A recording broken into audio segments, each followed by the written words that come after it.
Tapi ada para jamaah sebagian orang yang mereka itu asiknya lawan Tuhan. Di mana aja inyak kada bisa kada rami terus. Orang-orang nang la khaufun alaihim wa lahum yahzanun.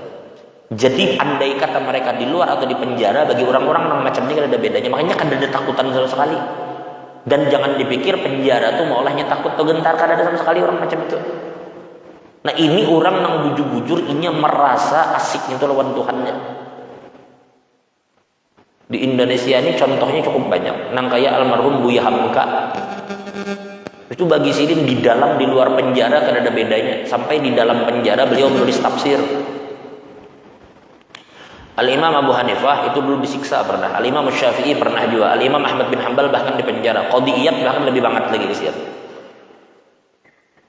Imam Ahmad itu di penjara disiksa sampai-sampai ketika keluar dari penjara Imam Ahmad itu kada mampu berjalan saking lemahnya. Sampai awak Imam Ahmad itu melepuh karena dihantam dengan cambuk di titik yang sama.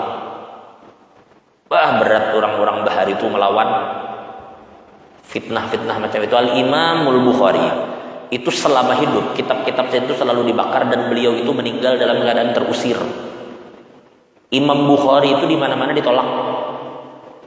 Sampai Imam Bukhari itu ketika hendak balik ke kampung, di kampung sarang itu menolak.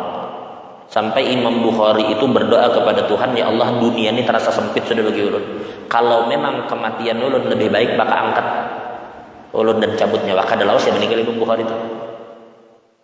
Jangan biar kira ulama-ulama yang hari ini harum namanya mereka tuh kada diuji. Tapi orang-orang seperti itu ya begitu, lihat perhatikan. Nah, karena mereka itu asiknya dengan Tuhan. Makanya ketika sealam semesta beliau harus mempertahankan yang hak, menyampaikan yang hak, mencegah yang batil. Itu kada ada rasa takut. Sealaman orang mengancam, sealaman orang hendak mencelakakan tuh kadang maulah mereka bergeser orang macam itu.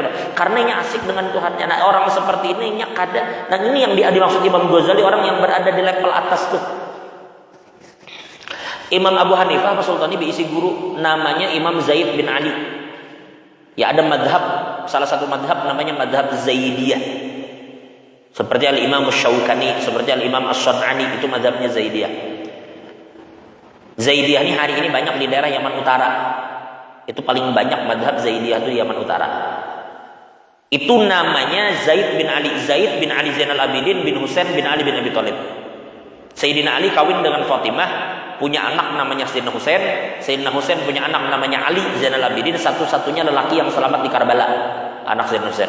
Sayyidina Ali Zainal Abidin diisi anak namanya Zaid. Zaid ini alim. Ujar Imam Abu Hanifah, aku tidak pernah melihat di bawah langit ini orang yang apabila menjawab satu masalah lebih cepat dan tepat dari Zaid bin Ali. Orangnya luar biasa alim. Tapi pian tahu para jamaah meninggalnya seperti apa? Beliau saat itu memiliki hubungan yang tidak bagus dengan penguasa masa itu. Maka yang terjadi beliau dibunuh dan kuburnya dibongkar, kepalanya dipenggal dan jenazahnya itu ditancapkan di tiang selama setahun. Itu Zaid bin Ali. Zaid bin Ali ini Zaid bin Ali bin Husain bin Ali bin Abi Thalib. Berarti kan cucu Nabi nih. Zaid bin Ali bin Husain bin Fatimah kan berarti. Bintur Rasul. Sampai setahun jenazah awak ini diandak di tiang dan kada bawa kepala. Kada denang wani nurunakan orang. Dahsyatnya ujian yang menimpa mereka. Tapi itulah yang kita katakan, tidak ada rasa takut sedikit pun di hati mereka itu. Nah, inilah orang-orang yang dikatakan la yakhafu fillah la yakhafu lawmata laim. Sedikit kadang memiliki rasa takut ketika mereka memperjuangkan agama Allah. Nah, orang-orang seperti ini para jamaah adalah orang-orang yang apapun tidak akan melalaikan mereka dari Tuhan. La ilaha illallah Muhammadur Rasulullah. Kita mungkin kada sampai ke level itu, tapi sekurang-kurangnya di tengah kesibukan kita, ya jangan jualah lalai-lalai banar. Sekurang-kurangnya bila itu kewajiban barang jangan kada tegawi. Ayu aja dengan aktivitas kita, ayu jadi pasar. Apalagi ini para hari raya nang berdagang sibuk pada di pasar. Tambah rami orang berdagang, orang-orang berdagang ini nang batu tukar rami, ayu aja kada apa-apa. Tetapi nang penting nang wajib barang jangan ditinggal. Itu aja kan kada cukup ya sudah. Jadi modal gana. Wallahu a'lam bishawab. Cukup dulu rasa. Ada yang ditanyakan nggak kira-kira sebelum kita tutup terkait Ramadan? Silakan. Kalau ada ya sudah. Bapak-bapak, ibu-ibu, ada yang ditanyakan kah?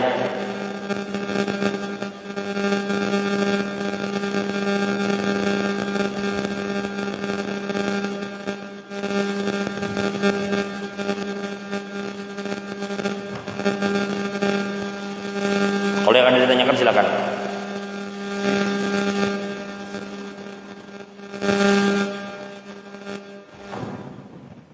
Assalamualaikum warahmatullahi wabarakatuh. Waalaikumsalam warahmatullahi wabarakatuh. Tadi ada beberapa pahala di dalam bulan puasa tadi. Di antaranya itu yang pahala dari puasa yang diberikan Allah sendiri. Apabila itu melakukan puasa itu, maka puasa itu pahalanya akan disimpan oleh Allah dan diberikan nanti di akhirat nanti. Nah, kita ini kan kadang-kadang ada dosa kita terhadap manusia. Nah, terhadap manusia ini kadang-kadang kita ada yang ingat, ada yang tidak ingat gitu. Ketika kita tidak ingat itu, apakah dosa kita itu nanti bahasa di sini tadi akan dimintakan di sana? Kalau kita pahala kita ambil atau dosa kita akan dua itu aja bahasanya. Nah, apakah dosa atau pahala kita yang puasa tadi kemudian Allah tadi bisa mengganti dari dosa kita terhadap manusia itu? Apakah seperti itu? Baik. Terima kasih. Assalamualaikum warahmatullahi wabarakatuh. Waalaikumsalam warahmatullahi wabarakatuh. Jadi dosa itu terbagi dua para jamaah.